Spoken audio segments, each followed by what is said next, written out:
We're going to the gym today, so get ready with me. Mag-slick lang din ulit ako ng hair kasi ayoko nang magulo. Gagamit lang ako ng slick stick, etong Lolly Confet.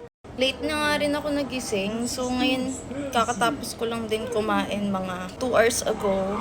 Mag-skin tint lang ako. Sa mga nagtatanong pala ng shade ko sa BLK, I'm in the shade Vanilla.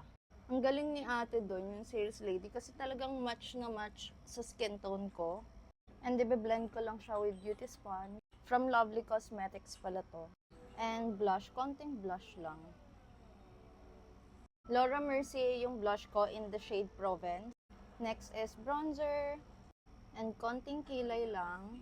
Benefit yung brand ng pangkilay na ginagamit ko. Set ko lang yung buong face ko.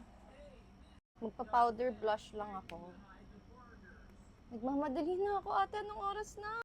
Mascara lang ako. Gamit kong pang-curl ng lash is yung from Polash, yung Curl Supreme nila.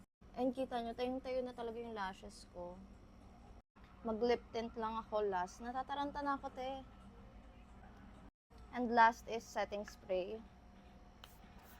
So this is the final look. Bye!